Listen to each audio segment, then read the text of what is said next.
Doctor Meenketan प्रधान जी के काव्य संग्रह महानदी तथा करुकाल की समीक्षा डॉक्टर रोशनी मिश्रा द्वारा। समीक्षा वाचन के पहले समीक्षक डॉक्टर रोशनी मिश्रा का परिचय जान लेते हैं।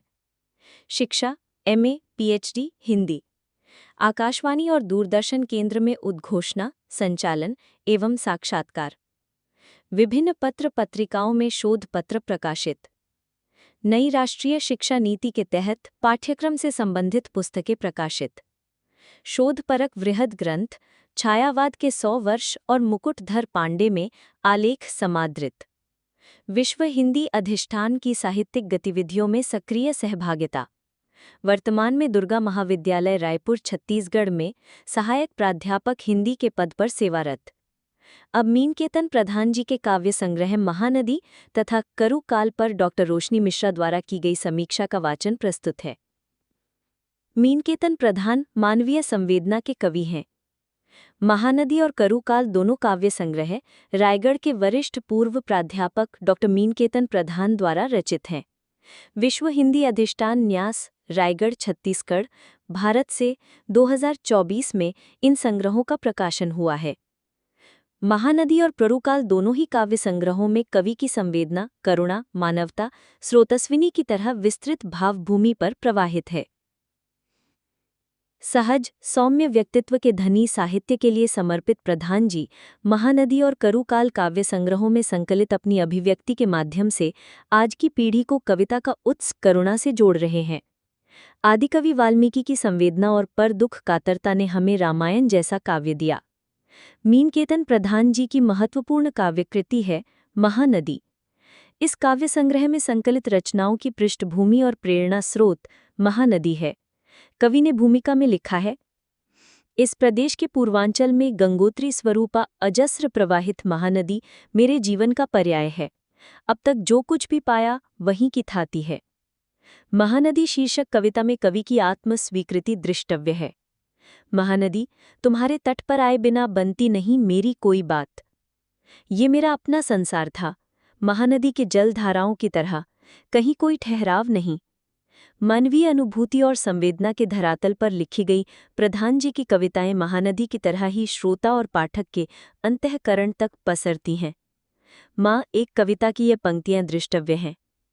छूट गया गांव वो किनारा, सारा कुछ आंखों से ओझल, रही मगर वो जहां एक साबुत गांव रहा, जिधर गई महानदी बही अब भी बहती माँ जैसी, कभी सूख भी जाए तो फूटती रहेगी धराधार, माँ युगों तक। महानदी काव्य संग्रह में संकलित कुर्री 1, कुर्री 2, कुर्री 3 में वर्णित संवेदना और कारुणिकता का भाव हमें आदिकवि वाल्मीकि के श्लोक माँ निषाद प्रतिष्ठाम त्वम गमहा शाश्वती समा तक ले चलता है। आज के सोशल मीडिया और इलेक्ट्रॉनिक डिवाइस के बीच सूखे हृदय में मानवीय मूल्यों का भाव इस काव्य संकलन में साझा दुख के एहसास के रूप में अभिव्यक्त है। कुररी पक्षी को लेकर लिखी कविता हमें छायावाद के प्रवर्तक मुकुटधर पांडे की कविता कुर्री के प्रति का स्मरण दिलाती है। प्रधान जी की इस कविता के कथ्य और तथ्य में आज का युग बोध परिलक्षित है। कोरोना महामारी के समय का ये मार्मिक चित्रण दृष्टव्य है। करुकाल में पंछी विदेशी बता रहा वो बात, खोज रहा बिछड़े साथी को हो गई बहुत रात। सहमा हुआ संसार सारा, हर दरवाजा बंद, नहीं कुछ कहीं शोर शराबा, लगी फागुनी ठंड। कोरोना से सहमी दुनिया, मरे लोग अनजान, लॉकडाउन में शहर सोना, भीड़ लगी शमशान। करुकाल डॉक्टर मीनकेतन प्रधान का दूसरा काव्य संग्रह है, जिसकी सभी 57 कविताओं में अभिव्यक्त संवेदना और जीवन मूल्यों की चेतना हमें युगीन परिस्थितियों से उत्पन्न साझा दुख के एहसास से जोड़ती है। स्वयं कवि के शब्दों में, अपनी बात से कविता को कविता की शक्ल में देखते हुए खासकर आज के समय में जो कुहासा और बिखराव है, उसे नई दिशा में ले जाते हुए सार्थकता और जीवन मूल्यों से जोड़ने में सहायक हुआ जा सके। ये भी कि निजी तौर पर संवेदनाओं को थपकियां देती अनुभूति को सहेज कर रखना किसको सुकून नहीं पहुंचाता। करुकाल में संग्रहित कविताएं कवि के भोगे हुए जीवन यथार्थ की अनुभूति जन्य अभिव्यक्ति है। करुकाल एक शीर्षक कविता दृष्टव्य है। रोज रोज के हादसों की परतें आखिर कौन उघाड़ेगा, जनगण का मन कब तक दुखता रहेगा। आज के सोशल मीडिया, इलेक्ट्रॉनिक डिवाइस और भूमंडलीकरण के पर्यावरण में मानव हृदय पाषाण होता चला जा रहा है। यही करू भाव है आज के दौर की ज्वलंत समस्या भी। दुनिया के भीतर दौड़ रही है एक इंद्रजालिक दुनिया, ग्लोबलाइजेशन। उसके अनंत छोर में रास्ते अलग अलग। दिखता नहीं कुछ अच्छा बुरा, उत्तेजक, रोमांचक, हिंसक, शैतानी करतूतें, जिस्मानी भूख, आदिम प्यास, तिलिस्मी फितरतें। प्रधान जी की इस कविता में आज का युग बोध परिलक्षित है। उनकी करुणा का भाव महाकाव्यात्मक महत्व के इस काव्य में परदुख कातरता के एहसास के रूप में अभिव्यक्त है। सर्वे भवन्तु सुखिनः का भारतीय दर्शन उनकी इन पंक्तियों में दृष्टिगोचर होता है।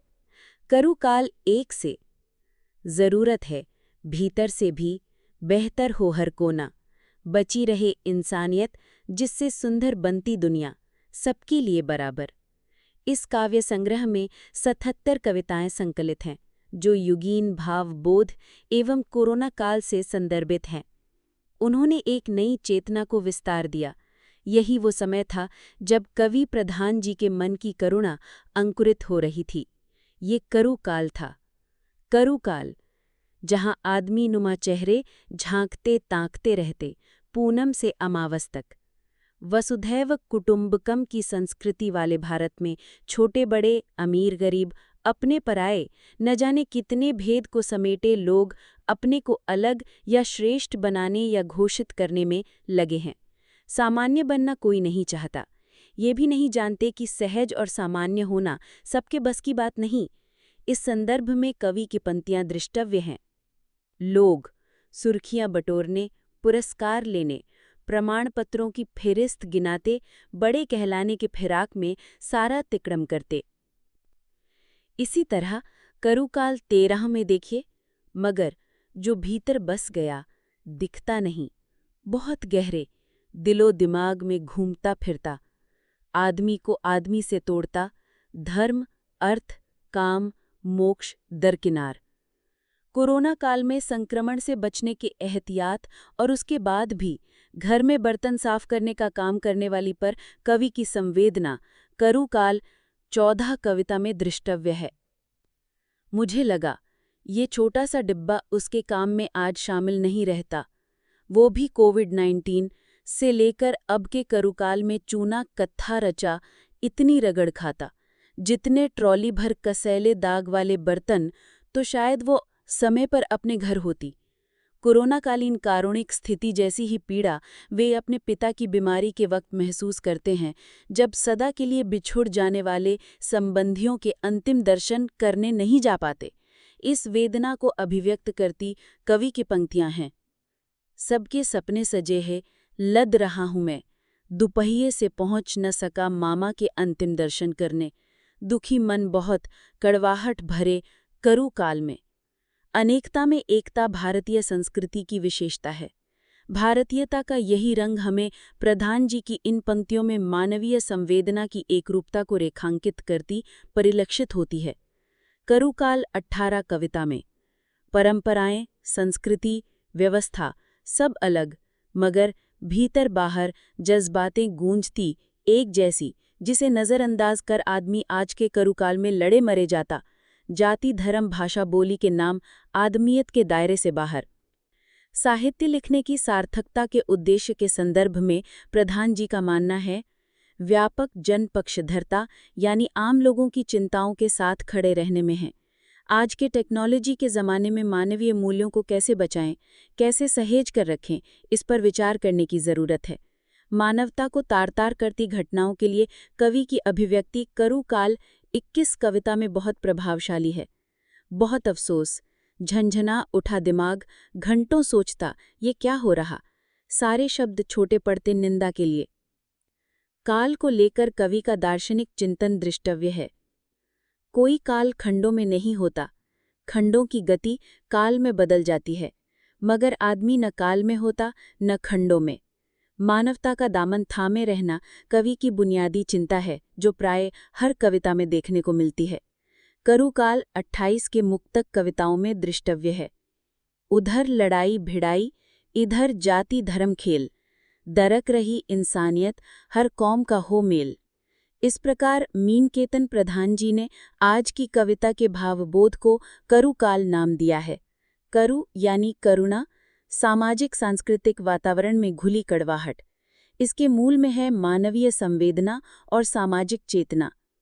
कोरोनाकालीन परिस्थितियों में 28-29 जुलाई 2020 को वैश्विक स्तर पर संपन्न एक ऑनलाइन संगोष्ठी के दौरान मीनकेतन प्रधान जी की सोच और अथक प्रयास का ही परिणाम है कि छायावाद के 100 वर्ष और मुकुटधर पांडे जैसा 850 पेज का वृहद संदर्भ ग्रंथ पाठकों शोधार्थियों के समक्ष आया।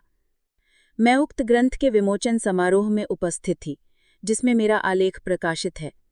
इस द्विदिवसीय अंतर्राष्ट्रीय आयोजन में फरवरी 2023 को प्रत्यक्ष रूप से मैं रायगढ़ में सहभागी रही, जिसमें देश के ख्याति प्राप्त विद्वान पद्मश्री लीलाधर जगूड़ी, पद्मश्री हलधर नाग, अमेरिका से आई डॉक्टर अनीता कपूर, छत्तीसगढ़ राजभाषा आयोग के पूर्व अध्यक्ष डॉक्टर विनय कुमार पाठक, लखनऊ से डॉक्टर करुणा पांडे, दिल्ली से डॉक्टर दीपक पांडे, डॉक्टर नूतन पांडे, आंध्र प्रदेश से श्री लिंगम चिरंजीव राव, दिल्ली विश्वविद्यालय से डॉक्टर राम नारायण पटेल, कनाडा से ऑनलाइन संलग्न डॉक्टर स्नेह ठाकुर एवं अन्य अनेक विद्वानों की व्यापक सहभागिता रही।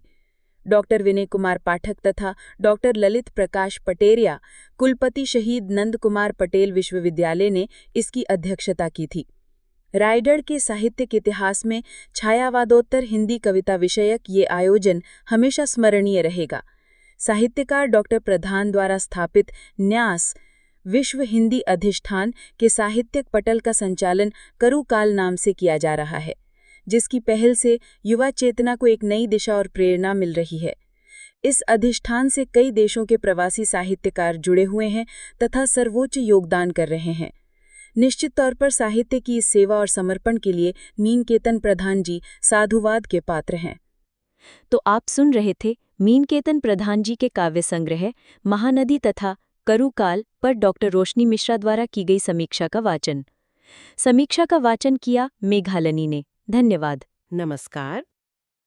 आज हम एक प्रकाशित समीक्षा की गहराई में उतर रहे हैं। ये समीक्षा डॉक्टर रोशनी मिश्रा ने लिखी है और ये डॉक्टर मीनकेतन प्रधान के 2 नए काव्य संग्रहों महानदी और करुकाल पर है। और ये दोनों संग्रह विश्व हिंदी अधिष्ठान रायगढ़ से मतलब इसी साल 2024 में प्रकाशित हुए हैं। जी हाँ, और ये समीक्षा इसलिए भी खास है क्योंकि डॉक्टर रोशनी मिश्रा खुद एकेडमिक जगत और साहित्य से काफी गहराई से जुड़ी हैं। अच्छा। उनकी जो पृष्ठभूमि है, जैसे आकाशवाणी, दूरदर्शन का अनुभव, कई शोधपत्र छपे हैं और अभी वो दुर्गा महाविद्यालय रायपुर में सहायक प्राध्यापक भी हैं।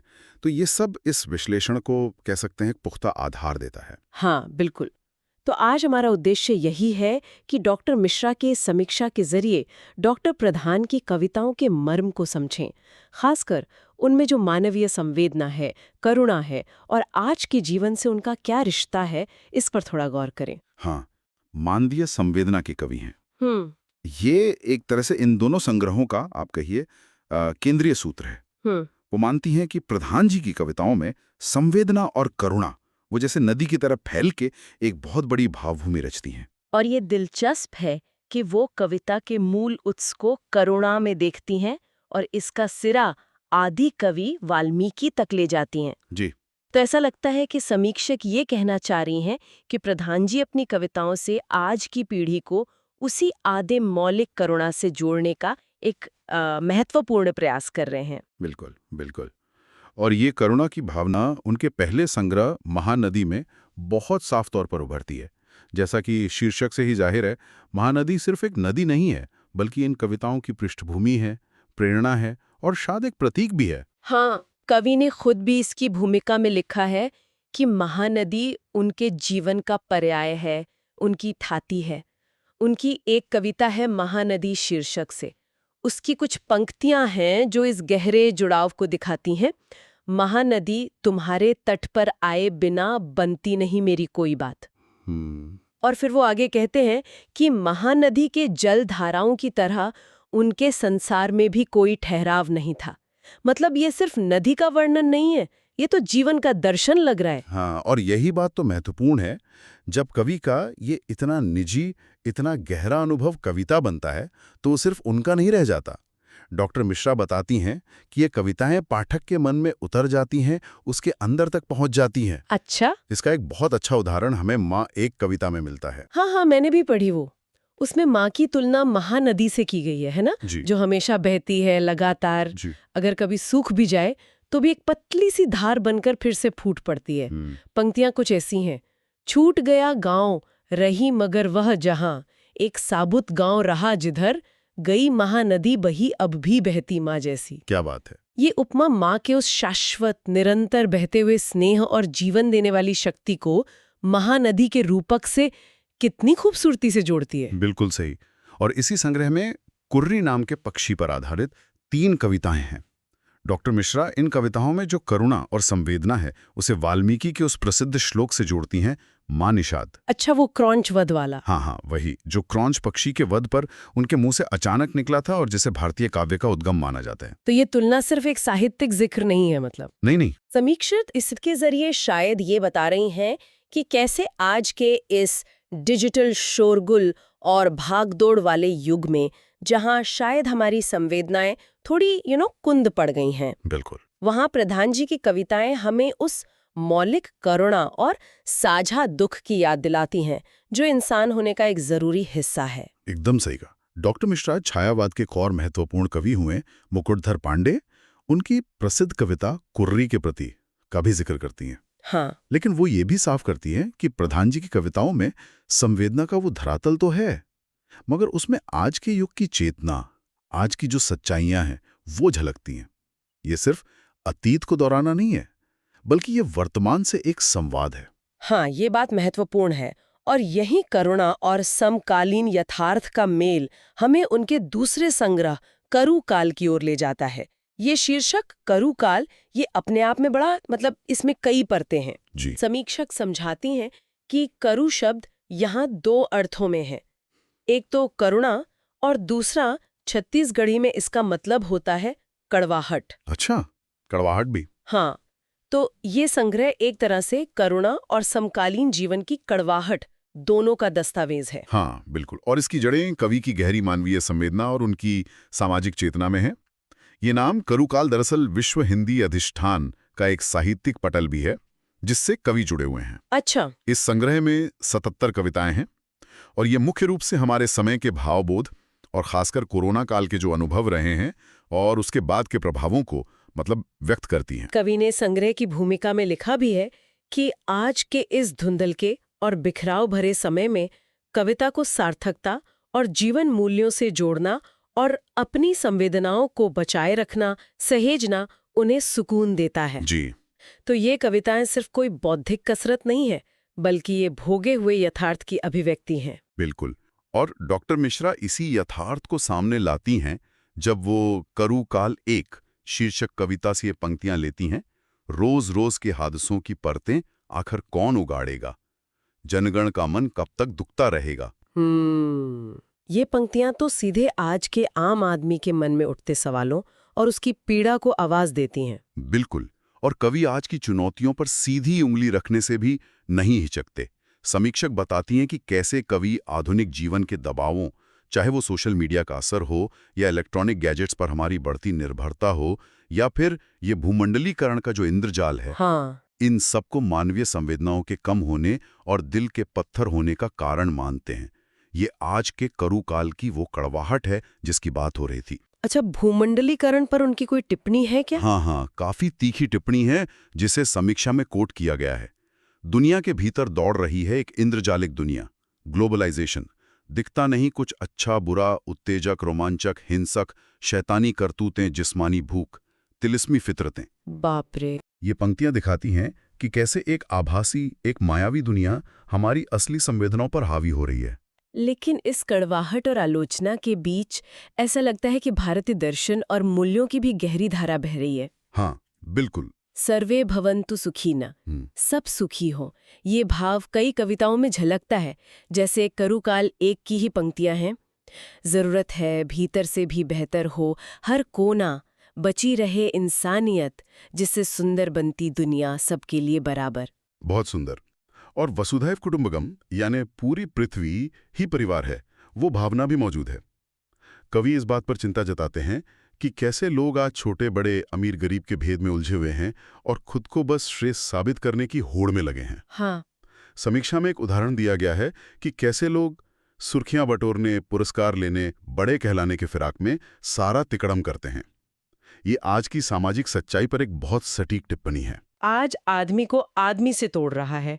वो कहती हैं कि ये विभाजन इतना गहरा हो गया है कि जीवन के जो मूल आधार माने गए हैं, धर्म, अर्थ, काम, मोक्ष, वो भी जैसे किनारे हो गए हैं। जी। और कवि की जो संवेदनशीलता है वो सिर्फ बड़े सामाजिक या दार्शनिक मुद्दों तक ही नहीं है, वो रोजमर्रा की जिंदगी के छोटे, अक्सर अनदेखे पलों में भी दिखती है। जैसे कोरोना काल और उसके बाद अपनी घरेलू सहायिका के प्रति उनकी चिंता। वो सोचते हैं कि कैसे पान के डिब्बे को साफ करने में लगने वाला थोड़ा सा ज्यादा समय उस महिला को घर पहुंचने में देर करा सकता है। ये कितनी छोटी सी बात है, लेकिन गहरी मानवीय समझ दिखाती है। हाँ, ये तो बहुत मार्मिक है। और व्यक्तिगत दुख और पीड़ा भी करू काल का हिस्सा बनकर उभरते हैं। पिता की बीमारी के समय अपने करीबी रिश्तेदार मामा के अंतिम दर्शन न कर पाने का जो दर्द है, उसे वे सीधे व्यक्त करते हैं। पहुंच न सका मामा के अंतिम दर्शन करने, दुखी मन बहुत कड़वाहट भरे करू काल में। ये दिखाता है कि कैसे व्यक्तिगत दुख भी उस बड़े करुण काल के अनुभव से जुड़ जाता है। कभी भारत की जो सांस्कृतिक विविधता है और उसमें जो एकता का सूत्र है, उसे भी पहचानते हैं, है ना? बिल्कुल। वे मानते हैं कि बाहरी रीतियां, संस्कृति भले ही अलग हों, पर अंदर के जो मानवीय जज्बात हैं वो एक जैसे होते हैं। और वे इस बात की आलोचना करते हैं कि आज आदमी जाति, धर्म, भाषा, बोली के नाम पर लड़ मर रहा है, मतलब इंसानियत के दायरे से ही बाहर जा रहा है। साहित्य की भूमिका पर भी कवि का नजरिया बहुत साफ लगता है। डॉक्टर मिश्रा के अनुसार प्रधान जी मानते हैं कि साहित्य तभी सार्थक है जब वो आम लोगों की चिंताओं, उनके संघर्षों के साथ खड़ा हो। जी।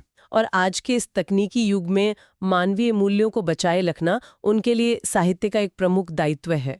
हाँ, और जब मानवता पर चोट होती है, जब कोई अमानवीय घटना होती है, तो कवि की पीड़ा बहुत गहरी होती है। वो महसूस करते हैं कि ऐसी घटनाओं की निंदा के लिए शब्द भी कम पड़ जाते हैं। ये उस बेबसी को दिखाता है जो एक संवेदनशील मन ऐसी स्थितियों में महसूस करता है। काल यानी समय की अवधारणा पर भी उनका एक दार्शनिक चिंतन है, जैसा समीक्षा में बताया गया है। हाँ, वो कहते हैं कि समय कोई टुकड़ों में बंटी चीज नहीं है, बल्कि गति ही समय में बदल जाती है, और मनुष्य इस काल और खंडों की सीमाओं से परे है। ये समय को एक सीधी रेखा में देखने के बजाय एक सतत प्रवाह के रूप में देखने की कोशिश है। अंत में, जैसा कि डॉक्टर मिश्रा निष्कर्ष निकालती हैं, मानवता का दामन थामे रहना ही कवि की मूल चिंता है, और ये उनकी लगभग हर कविता में नजर आता है। करू काल 28 की एक मुक्तक कविता इस भाव को जैसे समेट लेती है। उधर लड़ाई भिड़ाई, इधर जाति धर्म खेल, दरक रही इंसानियत, हर कौम का हो मेल। तो ये साफ है कि करुण काल सिर्फ एक नकारात्मक शब्द नहीं है, ये करुणा और कड़वाहट के द्वंद्व का और मानवीय संवेदना और सामाजिक चेतना के बीच संतुलन खोजने का प्रतीक है। बिल्कुल, बिल्कुल। और समीक्षा सिर्फ इन 2 संग्रहों तक ही सीमित नहीं रहती। डॉक्टर मिश्रा, डॉक्टर प्रधान के जो व्यापक साहित्यिक योगदान हैं और उनकी गतिविधियां हैं, उन पर भी रोशनी डालती हैं। इससे उनके साहित्यिक सरोकार और स्पष्ट होते हैं। जैसे कि उन्होंने छायावाद के 100 वर्ष और मुकुटधर पांडे पर केंद्रित एक बड़े संदर्भ ग्रंथ के प्रकाशन में भूमिका निभाई थी। हाँ, वो 850 पेज का ग्रंथ था। या फिर फरवरी 2023 में रायगढ़ में जो अंतर्राष्ट्रीय संगोष्ठी हुई थी, उस संगोष्ठी में पद्मश्री लीलाधर जगुड़ी, पद्मश्री हलधर नाग जैसी कई बड़ी साहित्यिक हस्तियां शामिल हुई थी, जैसा कि समीक्षा में जिक्र है। यह दिखाता है कि डॉक्टर प्रधान किस स्तर पर साहित्यिक संवाद और विमर्श को बढ़ावा दे रहे हैं। अच्छा। और ये उनके द्वारा स्थापित न्यास विश्व हिंदी अधिष्ठान और उसके साहित्यिक मंच करूकाल के जरिए भी होता है। ये मंच युवा प्रतिभाओं को भी अवसर देता है और दुनिया भर के हिंदी साहित्यकारों को जोड़ने का काम कर रहा है। ये सब उनकी गहरी साहित्यिक प्रतिबद्धता को दर्शाता है। तो संक्षेप में कहें तो डॉक्टर रोशनी मिश्रा की ये समीक्षा हमें डॉक्टर मीनकेतन प्रधान की कविता के हृदय तक ले जाती है। ये दिखाती है कि कैसे कवि महानदी, जो जुड़ाव और जीवन स्रोत का प्रतीक है, और करुकाल, जो करुणा और समकालीन कड़वाहट दोनों को समेटे है, जैसे रूपकों का इस्तेमाल करते हैं। हाँ, और इन रूपकों के जरिए वे गहरी मानवीय संवेदनाओं, आधुनिक जीवन की चुनौतियों जैसे तकनीक, वैश्वीकरण, महामारी और उनके कारण जो मूल्यों का टकराव पैदा हो रहा है, उसको दिखाते हैं। और इन सब के बीच करुणा और साझा मानवता, जिसे समीक्षक साझा दुख कहती हैं, उसकी निरंतर जरूरत को रेखांकित करते हैं। ये समीक्षा ये भी सोचने पर मजबूर करती है कि कैसे कविता व्यक्तिगत अनुभवों को, जैसे कवि का अपनी नदी से जुड़ाव या उनका निजी दुख, करुणा और सामाजिक समालोचना जैसे सार्वभौमिक विषयों से जुड़ती है। बिल्कुल। और शायद हमारे श्रोताओं के लिए ये एक विचार करने लायक बात हो सकती है कि कैसे हमारी अपनी नदी, यानी हमारे जीवन, हमारे रिश्तों के स्रोत, उन पर सोचना, उन पर चिंतन करना हमें अपने समय के करुण काल, उसकी जटिलताओं और उसकी कड़वाहट से जूझने और शायद उसे पार करने में मदद कर सकता है। ये गहरा सवाल है। हाँ, ये एक प्रश्न है जो ये समीक्षा हमारे मन में छोड़ जाती है।